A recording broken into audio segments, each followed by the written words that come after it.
പിതാവിന്റെയും പുത്രന്റെയും പരിശുദ്ധാത്മാവിന്റെയും നാമത്തിൽ ആമേൻ. എൻ്റെ പ്രിയപ്പെട്ടവരെ, ഇന്ന് ജനുവരി 3-ാം തീയതി ശനിയാഴ്ച. അമ്മേ പരിശുദ്ധ അമ്മേ, അമ്മേ പരിശുദ്ധമേ, ദൈവമാതാവേ, കൃപാസനത്തിലൂടെ ഞങ്ങൾക്കും ഞങ്ങളുടെ ദേശത്തിനും അമ്മ മധ്യസ്ഥം തേടി തന്ന എല്ലാ അനുഗ്രഹങ്ങൾക്കും കൃപകൾക്കും ഞങ്ങളിപ്പോൾ ഹൃദയം നിറഞ്ഞ നന്ദി പറയുന്നു. അമ്മേ പരിശുദ്ധമേ, ദൈവമാതാവേ, 2004 ഡിസംബർ 7-ാം തീയതി ഉച്ചകഴിഞ്ഞ് 2:30 കൃപാസനത്തിൽ സംഭവിച്ച അമ്മയുടെ പ്രത്യക്ഷപ്പെടലിനെ കുറിച്ച് തിരുസഭയ്ക്ക് സമർപ്പിച്ചിരിക്കുന്ന പഠനരേഖകളുടെ മേൽ സഭാത്മകമായ പഠനം ആരംഭിക്കുവാൻ ഞങ്ങൾ പ്രാർത്ഥിക്കുന്നു.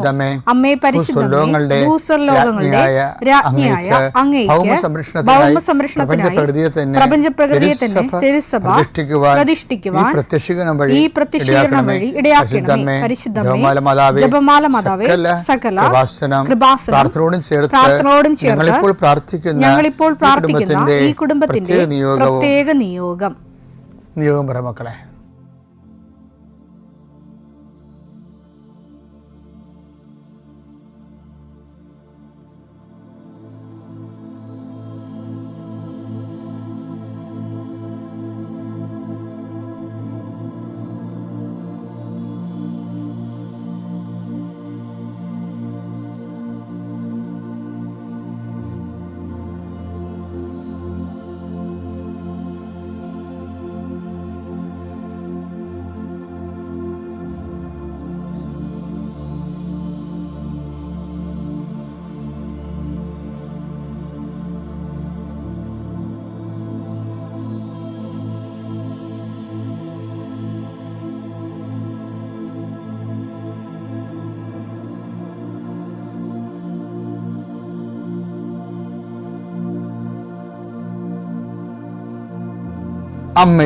അമ്മയുടെ പ്രത്യക്ഷീകരണത്തിന്റെ ഈ അനുഗ്രഹവേളയിൽ ഞങ്ങൾക്ക് സാധിച്ചു തരുവാൻ കനിയണമേ. ആമേൻ. വിശ്വാസ പ്രമാണം. സർവശക്തനായ പിതാവും ആകാശത്തിന്റെയും ഭൂമിയുടെയും സൃഷ്ടാവുമായ ദൈവത്തിൽ ഞാൻ വിശ്വസിക്കുന്നു. അവിടുത്തെ ഏകപുത്രനും ഞങ്ങളുടെ കർത്താവുമായ ഈശോമിശിഹായിലും ഞാൻ വിശ്വസിക്കുന്നു. ഈ പുത്രൻ പരിശുദ്ധാത്മാവിനാൽ ഗർഭസ്ഥനായി കന്യകാമറിയത്തിൽ നിന്ന് പിറന്ന് പൊന്തിയോസ് പീലാത്തോസിന്റെ കാലത്ത് പീഡകൾ സഹിച്ച് കുരിശിൽ തറയ്ക്കപ്പെട്ട് മരിച്ച് അടക്കപ്പെട്ട് പാതാളങ്ങളിൽ ഇറങ്ങി മരിച്ചവരുടെ ഇടയിൽ നിന്ന് 3-ാം നാൾ ഉയർത്ത് സ്വർഗത്തിലേക്ക് എഴുന്നള്ളി സർവശക്തിയുള്ള പിതാവായ ദൈവത്തിന്റെ വലതുഭാഗത്തിരിക്കുന്നു. അവിടെ നിന്ന് ജീവിക്കുന്നവരെയും മരിച്ചവരെയും വിധിക്കുവാൻ വരുമെന്നും ഞാൻ വിശ്വസിക്കുന്നു. പരിശുദ്ധാത്മാവിലും ഞാൻ വിശ്വസിക്കുന്നു. വിശുദ്ധ കത്തോലിക്കാ സഭയിലും പുണ്യവാന്മാരുടെ ഐക്യത്തിലും പാപങ്ങളുടെ മോചനത്തിലും ശരീരത്തിന്റെ ഉയർപ്പിലും നിത്യമായ ജീവിതത്തിലും ഞാൻ വിശ്വസിക്കുന്നു. ആമേൻ.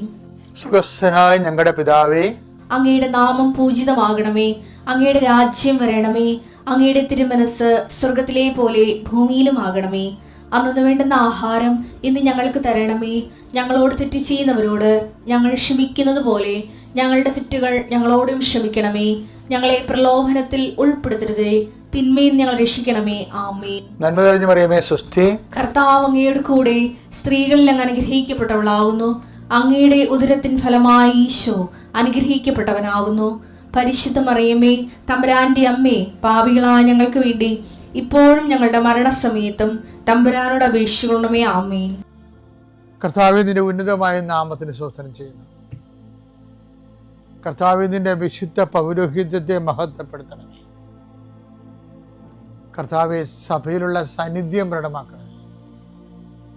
40 വർഷം ഞാൻ അർപ്പിച്ച കൃപാനയുടെ യോഗ്യതയാൽ കൃപാസന അൾത്താറെ ജീവനോടെ പ്രത്യക്ഷപ്പെട്ട പരിശുദ്ധ അമ്മയുടെ മാധ്യസ്ഥത്തിലെ ഈശോനാമത്തിൽ പ്രാർത്ഥിക്കുന്നു. മാതാവേ, ഒത്തിരി ആഗ്രഹിച്ചാണ് രാവിലെ എഴുന്നേറ്റ് വരണം മക്കൾ. അവരുടെ രോഗങ്ങളെ നീ ഏറ്റെടുക്കണമെന്ന് പ്രാർത്ഥിക്കുന്നു. അവരെ നീ സാന്ത്വനപ്പെടുത്തണം. പ്രത്യേകിച്ച് ശാരീരികമായ അവശതകളും രോഗങ്ങളും പരുക്കളും പൊറുക്കാത്ത മുറിവുകളും ഉള്ളവർ കർത്താവെ, അവരെ ഈ പ്രഭാതത്തിൽ അങ്ങ് സ്പർശിക്കണേ ഈശോയെ. കർത്താവെ, ചിലരൊക്കെ ഒരു ദിവസമെങ്കിലും ഒന്ന് ശരീരത്തിന് രോഗമില്ലാതിരുന്നെങ്കിലും ആഗ്രഹിക്കുന്ന രോഗികളാണ്. കർത്താവെ, കണ്ണീരോടെ പ്രാർത്ഥിക്കുന്നു, അവരെ നീ കൈവിട്ട് കളയരുത്. കർത്താവെ, സമാധാനത്തിന് വേണ്ടി പ്രാർത്ഥിക്കുന്നവരുണ്ട്, ഉറക്കം ഇല്ലാത്തവരുണ്ട്. കർത്താവ്, ഒരു വീട്ടിൽ തന്നെ താമസിച്ചിട്ട് എല്ലാവരും പരോക്ഷമായിട്ടും പ്രത്യക്ഷമായിട്ടും ഒക്കെ അവഗണിക്കുകയും ഗ്രൂപ്പുകൾ ഉണ്ടാക്കുകയും അതിൻ്റെ ആ ഗ്രൂപ്പിൽ പെടാത്തതിൻ്റെ പേരിൽ ഞെരുക്കപ്പെടുകയും ചെയ്യുന്നവരുണ്ട്. അത്രയും വലിയ തിന്മയുടെ ഭവനത്തിൽ നിന്ന് എവിടെയെങ്കിലും ഓടി ഒളിച്ചാൽ മതിയെന്ന് ഓർത്ത് വിഷമിക്കുന്നവരുണ്ട്. ഈശോയെ, അങ്ങനെ ഒറ്റപ്പെട്ടു പോയവരെ നീ താങ്ങിയെടുക്കണമേ എന്ന് പ്രാർത്ഥിക്കുന്നു. കർത്താവെ, ജപ്തി നടപടികൾ, സാമ്പത്തിക ബാധ്യതകൾ, കർത്താവെ, ഇറങ്ങിക്കൊടുക്കണമെന്ന് പറഞ്ഞിരിക്കുന്നവരെ, പൈസ അടക്കാൻ പറഞ്ഞിരിക്കുന്ന ഡേറ്റുകൾ, പൈസ കൈ തികയാത്തവർ, പൂർണ്ണമായിട്ടും ഇല്ലാത്തവർ, അവരെയൊക്കെ നീ സന്ധിക്കണം. കൃപാസ്ഥാനത്താരെ ജീവനോടെ പ്രത്യക്ഷപ്പെട്ട മാതാവിൻ്റെ മധ്യസ്ഥത്തിൽ ഉടമ്പടിയെടുത്ത് പ്രാർത്ഥിച്ച 10,000 മക്കൾ നടത്തിയ രാത്രിയും പകലും മഴയത്തും വെയിലത്തും നടത്തിയ പരിശുദ്ധ പ്രവർത്തനത്തിൽ യോഗ്യതയായി കർത്താവെ, കൃപ കുറഞ്ഞിട്ടുള്ള മക്കൾ ഈ പ്രാർത്ഥന കൂടുമ്പോൾ അവരുടെ കഴിവ് കൊണ്ടോ സ്വാധീനം കൊണ്ടോ ഇതിന് തീരുമാനം ഉണ്ടാകത്തില്ല എന്ന് അവർക്കറിയാമായിരുന്നിട്ട് ആരും ഞങ്ങളെ സഹായിക്കും, ആരെങ്കിലും കർത്താവ് നീ എന്നെ അയക്കണമേ, ആരെങ്കിലും ഞങ്ങളുടെ കുടുംബത്തിലേക്ക് അയക്കണമേ, ബന്ധുക്കളോ സ്വന്തപ്പെട്ടവരോ ആരും ഇല്ലല്ലോ, ഇടപ്പോക്കാരും കാണുന്നില്ലല്ലോ, ആരെങ്കിലും അയക്കണമേ കർത്താവേ, മാതാവേ, നിന്റെ ദൂതയായി ആരെങ്കിലും ഈ വിഷയത്തിൽ അയക്കണമേ എന്ന് പ്രാർത്ഥിക്കുന്ന മക്കൾക്ക് ഇന്ന് 12 മണിക്കുള്ളിൽ ആളെ കിട്ടാൻ പരിശുദ്ധ ദേവമാതാവിൻ്റെ മധ്യസ്ഥയിൽ പ്രാർത്ഥിക്കുന്നു. പരീക്ഷ കുഞ്ഞുങ്ങളെ, പരീക്ഷ എഴുതി കഴിഞ്ഞവർ, നല്ല റിസൾട്ട് പ്രതീക്ഷിക്കുന്നവർ, കർത്താവ്, അവസാനത്തെ പരീക്ഷയ്ക്ക് എഴുതിയിട്ട് ഇനി എഴുതാൻ കാശുമില്ല, എഴുതി പരീക്ഷ എഴുതി നാണം കെട്ടവരുണ്ട്. ഈശോയെ, CA പരീക്ഷ പോലുള്ള പരീക്ഷകൾ 9ഉം 10ഉം ഒക്കെ എഴുതി അവർക്ക് തന്നെ നിക്കക്കളിയില്ലാതിരിക്കുന്നവരുണ്ട്. അവരെ ഈ ഒറ്റ പ്രാർത്ഥന കൊണ്ട്, അവരുടെ കഴിവല്ല, ഉടമ്പടി പ്രവർത്തിക്കേണ്ട മനുഷ്യൻ്റെ കഴിവിലല്ല, not by merit but by ഗ്രേസിലാണ്. ആ ഗ്രേസിൻ്റെ ശക്തി യേശുക്രിസ്തുവിൻ്റെ വിശുദ്ധ രക്തത്തിൽ നിന്നാണ് കൃപയുണ്ടാകണമെങ്കിൽ അത് കർത്താവിൻ്റെ സൗജന്യ ദാനമാണെന്ന് മനസ്സിലാക്കിക്കൊണ്ട് കർത്താവിൻ്റെ കൃപയുടെ ശക്തിയാൽ നിൻ്റെ എല്ലാ അപാകതകളും, എല്ലാ പരിചയക്കുറവുകളും, എല്ലാ പരാധീനതകളും പോരായ്മകളും യേശുനാമത്തിൽ പരിഹരിക്കപ്പെടുകയും നീ യേശുനാമത്തിൽ സൗഖ്യപ്പെടുകയും യേശുനാമം സമാധാനപ്പെടുകയും ചെയ്യട്ടെ. നിത്യപിതാവും പുത്രനും പരിശുദ്ധാത്മാവായ സർവീശ്വര നീക്കുവാമേ. ഞാൻ ഇന്നലെ നിങ്ങളോട് സംസാരിച്ചത് പുതുവത്സരം ഒരു അവസരമാണ്. മത്സരം ഒരു അവസരം. എന്തിൻ്റെ അവസരമാണെന്ന് വെച്ച് കഴിഞ്ഞാൽ, ഇപ്പോൾ ഒരു മുറിയിൽ പ്രശ്നമുണ്ടാകും, ഒരു മുറിയിൽ യേശു ഉണ്ടാകും. നമ്മുടെ വീട്ടിലൊക്കെ അങ്ങനെയല്ലേ, ഒരു മുറി പ്രശ്നമുണ്ടാകും. ചിലപ്പോൾ കുടുംബജീവിതം തകർച്ചയാണെങ്കിൽ ഉറക്കമുറിയിലായിരിക്കും പ്രശ്നങ്ങളെല്ലാം ഉണ്ടാകണം. അരിപ്രശ്നം, ജോലി പ്രശ്നം, വിസ പ്രശ്നം, പ്രൊമോഷൻ പ്രശ്നമൊക്കെ ആണെങ്കിൽ അടുക്കള പ്രശ്നമാണതല്ല. അടുക്കള പ്രശ്നം കൂടുതലും അരിപ്രശ്നമാണ്. അപ്പോൾ ഒരു മുറി പ്രശ്നം ഉണ്ടാകും, വേറെ മുറിയിലായിരിക്കും യേശു ഉള്ളത്. ഇനി ഇവിടുത്തെ വിഷയം എന്ന് പറയുന്നത്, അവിടെ വേറെ ഒരാൾ മസ്റ്റായിട്ട് ഉണ്ടാകണം.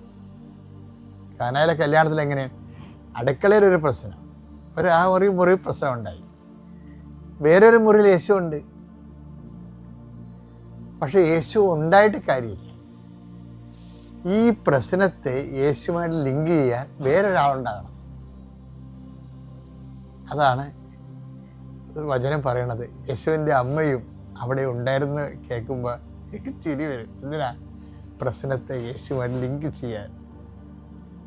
അവരാണ് ഈ ലൈൻമാൻ എന്ന് പറയുന്ന ആള്, കണക്ഷൻ കൊടുക്കുന്ന ആള്. യോഹന്നാൻ 2:1. മൂന്നാം ദിവസം ഗലീലയിലെ കാനായിൽ ഒരു വിവാഹ വിരുന്ന് നടന്നു. യേശുവിന്റെ അമ്മ അവിടെ ഉണ്ടായിരുന്നു. നമ്മളിങ്ങനെ ചുമ്മാ വായിച്ചു പോകും, അതല്ല. അത് വായിക്കണമെങ്കിൽ അതിൻ്റെ എംഫസിസ് അറിയണം എന്നുണ്ടെങ്കിൽ തലേ ചാപ്റ്റർ വായിക്കണം. എൻ്റെ അപ്പുറത്ത് ആദ്യത്തെ ചാപ്റ്റർ എന്താണ്? യോഹന്നാൻ്റെ 1-ാം ചാപ്റ്റർ വായിക്കണം. എന്താണ്? ആദിയിൽ വചനം ഉണ്ടായിരുന്നു, വചനം ദൈവത്തോടു കൂടി ആയിരുന്നു, വചനം ദൈവം ആയിരുന്നു. അപ്പം ആദ്യം വചനം ഉണ്ടായിരുന്നു എന്ന് പറയുന്ന ആ പ്രസൻറ്റ് കണ്ടിന്യൂസ് ടെൻസ് തന്നെയാണ്. അതിന് പകരമാണ് യോഹന്നാൻ്റെ ആ എഴുത്ത് ശൈലിയുടെ ഒഴുക്കിൽ യോഹന്നാൻ അറിയാതെ പറഞ്ഞു പോണതാണ്. എന്താണ്? കാനായിൽ വിവാഹാഘോഷം നടന്നു, ആദിയിൽ വചനം ഉണ്ടായിരുന്ന പോലെ യേശുവിൻ്റെ അമ്മയും അവിടെ ഉണ്ടായിരുന്നു. ഇനി അമ്മയുടെ റോൾ എന്താണ്? ആ ജീവിതത്തിലെ പ്രശ്നങ്ങളെ വചനവുമായിട്ട് കണക്ട് ചെയ്യുക. അതാണ് അമ്മയുടെ റോളെന്ന് പറയുന്നത്. അപ്പം ദൈവം സ്ഥാപിതമായ ഒരു റോളാണത്, അല്ല നമ്മളുണ്ടാക്കിയെടുത്ത റോളല്ല. ദൈവസ്ഥാപിതമായ റോളാണ്. വചനം നമുക്ക് വഴികൾ കാണിച്ചു തരുന്നുണ്ട്. അതാണ് ഉടമ്പടി, അതിലാണ് അടിസ്ഥാനപ്പെടുത്തിയിരിക്കുന്ന കാരണമാണ് ഉടമ്പടിക്ക് ഭയങ്കരമായ ഈ സീറോ ഫെയ്ത്തുള്ള ആൾക്കാരും വന്നിട്ടും അവരുടെ ഒരു മിനിമം ലിറ്റിൽ ഫെയ്ത്താണ് ഇൻവെസ്റ്റ് ചെയ്യണത്. അതിന് നോൺ പ്രൊപ്പോർഷണലേറ്റ് ആയിട്ടുള്ള റെസ്പോൺസാണ് ദൈവം കൊടുക്കുന്നത്. എന്താ കാര്യം? അവരുടെ വിശ്വാസത്തെക്കാൾ ഉപരി മറിയത്തിൻ്റെ മാധ്യസ്ഥത്തിൽ ഉള്ള അവലംബമായിട്ടാണ് അത് വരണത്. ഇനി രസമെന്നത് വളരെ ഇൻ്റലിജൻ്റ് ആയിട്ടുള്ള വിഷയമാണ്. ഈ കൂടെ താമസിച്ചവനെ രാത്രിനെ അറിയത്തുള്ളൂ എന്ന് പറഞ്ഞ പോലെ പ്രഭു അങ്ങ് എവിടെയാണ് താമസിക്കുന്നത് ഇന്നലെ കണ്ടില്ലേ? അപ്പോൾ പ്രഭു ഈശോ എന്ത് പറഞ്ഞു? റബി എന്ത് പറഞ്ഞു? വന്ന് കാണുക. ഈ എവിടെയാണ് താമസിക്കണമെന്ന് അപ്പോസ്തലന്മാർ തിരക്കിയെടുക്കണ മുമ്പത് വചനത്തിൻ്റെ കൂടെ താമസം ആരാണ്? അമ്മയാണ്. അപ്പം അമ്മയെ സംബന്ധിച്ചിടത്തോളം വചനത്തിൻ്റെ സാധ്യതകളെക്കുറിച്ച് നല്ലവണ്ണം അറിയാം. അല്ലെങ്കിൽ അവർക്ക് വീഞ്ഞ് തികയാതെ വന്നപ്പോഴേ ഉടനെ യേശുവിൻ്റെ അമ്മ പിന്നെ 2:3 അവിടെ വീഞ്ഞു തീർന്നു പോയപ്പോൾ യേശുവിന്റെ അമ്മ അവനോട് പറഞ്ഞു അവർക്ക് വീഞ്ഞില്ല. അതാണ് വിഷയം. അതായത് ആ തീർന്നുപോയ വിഷയം മനസ്സിലാക്കിയപ്പോൾ ശരിക്കും പറഞ്ഞാൽ അതിനകത്ത് കയറി തലവെക്കേണ്ട ഒരു കാര്യമില്ല. എന്താ കാര്യം വെച്ചാൽ അതിനൊക്കെ സ്വാഭാവികമായ ഒത്തിരി പരിഹാരങ്ങളുള്ളതാണ്. ഇങ്ങി തീർന്നു പോയെങ്കിൽ ഇപ്പോൾ നമ്മുടെ വീട്ടിലേക്ക് അരി തീർന്നു പോയാൽ എന്ത് ചെയ്യും? കടയിൽ പോയി മേടിക്കും. ഏതായാലും ഇപ്പം പോകേണ്ട ആവശ്യം പോലും ഇല്ല. അപ്പം തന്നെ ഫോൺ കുത്തി പറഞ്ഞ അരി വീട്ടിൽ കൊണ്ടുവരും. അന്നിപ്പോൾ കൂട്ടിക്കൊണ്ട് പറഞ്ഞാൽ ചെന്ന് മേടിക്കണം എന്നുള്ള ഒരു വ്യത്യാസം മാത്രമേ ഉള്ളൂ. അവിടെ വീഞ്ഞ് തീർന്നു പോയെങ്കിൽ അടുത്ത വീട്ടിൽ പോയി വായ്പ മേടിക്കാം, അല്ലെങ്കിൽ വിലക്ക് വാങ്ങിക്കാം, സിമ്പിളായിട്ട് പരിഹരിക്കാം. ഇവിടുത്തെ മറിയം എന്താ പറയണത് വെച്ചാൽ നമ്മുടെ സിമ്പിളായിട്ട് പരിഹരിക്കാവുന്ന വിഷയങ്ങളിൽ പോലും നീ ദൈവത്തെ ആശ്രയിക്കണമെന്നാണ് അമ്മ പറയുന്നത്. മനുഷ്യന്മാരുടെ മുഴുവൻ പ്രോബ്ലമാണ് ഇതിനകത്ത് ഡിസ്കസ് ചെയ്യണത്. എന്താണ്? പലരും ദൈവത്തെ വിശ്വസിക്കും, എന്നാലും മനസ്സിൽ അവൻ്റെ അവബോധം മനസ്സിൽ പറയും അത് കുഴപ്പമൊന്നുമില്ല. ഇപ്പം ഇപ്പം പ്രാർത്ഥിച്ചില്ലെങ്കിൽ എനിക്ക് 98% മാർക്കുണ്ടല്ലേ. 98 94 ഉള്ള അണ്ണന്മാർ ഉപരി വിദ്യാഭ്യാസത്തിന് പ്രാർത്ഥിക്കുമെങ്കിൽ അവരെങ്ങനെ പ്രാർത്ഥിക്കത്തൊന്നുമില്ല. അവരുടെ അമ്മയാണ് വന്ന് പ്രാർത്ഥിക്കണത്. പ്രാർത്ഥിക്കണത്. മക്കൾക്കൊന്നും അത്ര താല്പര്യം. മക്കളെയും കൊണ്ട് അമ്മമാരും എന്നെ കാണാം. അതുങ്ങൾ ഇങ്ങനെ അങ്ങനെ ഒരു ഡെഡ് ബോഡിയായിട്ട് വന്ന് മുട്ട നിൽക്കും. എന്താ കാര്യം? അമ്മ വരാൻ പറഞ്ഞു വന്ന് അതുപോലെ വന്ന് മുട്ട നിൽക്കുക. അവരെ കാണുമ്പോൾ നമുക്കറിയാം ഇത് വെറുതെ പെലിച്ചാഴികൾ വലിഞ്ഞു കയറി ആൾക്കാരെ നിൽക്കണമെന്നറിയാം. കാണുമ്പോൾ അറിയാൻ പറ്റും. നിങ്ങൾ അങ്ങനെയുള്ള ആൾക്കാരെ കൊണ്ടുവരുമെന്ന് ഞാൻ പറയണത്. നിങ്ങൾ അവർക്ക് വേണ്ടി പ്രാർത്ഥിച്ചാൽ മതി. അത് കാര്യം ദൈവതിരുസന്നിധിയിൽ വരുമ്പോൾ നല്ല വിശ്വാസവും ദൈവത്തിൻ്റെ തിരുസന്നിധി വരുമ്പോൾ അലംഭാവമായിട്ട് നിൽക്കരുത് ഒരിക്കലും. നമ്മുടെ വിശ്വാസവും കാര്യം നമ്മളുടെ ഒരു അഹങ്കാരമാണ് ഇതിൻ്റെ അകത്ത് വരണതേ. വെച്ചാൽ എനിക്ക് മാർക്കുണ്ട്, പിന്നെ എന്തിനാണ് ഉടമ്പടി എടുക്കുന്നത്? ഞാനെന്തിനാണ് ആൾക്കാരൊന്ന് പ്രാർത്ഥിക്കണത്? ആർക്ക് കിട്ടിയില്ലെങ്കിലും എനിക്ക് കിട്ടും. അപ്പം സ്വന്തം മെറിറ്റിലാണ് അവർ വിശ്വസിക്കുന്നത്. ഈ കാനായിലെ കല്യാണത്തിൽ വേണമെങ്കിൽ അവർക്ക് വായ്പ വാങ്ങിക്കാൻ, അത് മെറിറ്റാണത്. വേണമെങ്കിൽ അവർക്ക് വിലക്ക് വാങ്ങിക്കാൻ വരുന്നത് മെറിറ്റാണ്. ഇങ്ങനെ മനുഷ്യന് സാധിക്കുന്ന കാര്യങ്ങളാണത്. മനുഷ്യന് സാധിക്കുന്ന കാര്യങ്ങളാണെങ്കിലും ദൈവത്തോട് ബന്ധമുള്ള ദൈവ പൈതലെ നമുക്ക് സാധിക്കുന്ന സാധ്യതകളല്ല ആശ്രയിക്കണത്. ദൈവം അത് തന്നാലും തന്നില്ലേലും ദൈവം അറിഞ്ഞ് എനിക്ക് അനുഗ്രഹം കിട്ടാവൂ. അതൊരു നിലപാടിൻ്റെ ഭാഗമാണ്. എനിക്ക് കഴിവുണ്ടാകാം, കഴിവില്ലായിരിക്കും, അതല്ല പ്രശ്നം. എനിക്കെന്തെങ്കിലും കിട്ടണമെങ്കിൽ എൻ്റെ കർത്താവ് അതിൻ്റെ അകത്ത് കക്ഷിയായിരിക്കണം, ദൈവത്തിൻ്റെ നാമം മഹത്വപ്പെടണം. അത് മറിയത്തിൻ്റെ ഒരു നിലപാടാണത്. മറിയത്തിൻ്റെ മനുഷ്യരാശി പൊതുവെ കാണിക്കുന്ന തൻപൂർവ മനോഭാവത്തിൻ്റെ എതിരെയുള്ള നിലപാടാണ്, ഒരു സുവിശേഷവിധ നിലപാടാണ് മറിയത്തിൻ്റെ. അപ്പം ഇത് നമ്മളെപ്പോഴും മെറിറ്റുണ്ടെങ്കിൽ എൻ്റെ സഹോദരങ്ങളെ, നമുക്ക് യോഗ്യത, വീട്, ജോലി, ആസ്തി, ലോക്കറിലെ പണം അല്ലെങ്കിൽ സ്വർണം, എന്തെല്ലാം ആസ്തി ഉണ്ടെങ്കിലും അതിനൊക്കെ പ്രാധാന്യം കൊടുത്തുകൊണ്ട് ഒരു ആധ്യാത്മികത നമുക്ക് സാധിക്കില്ല.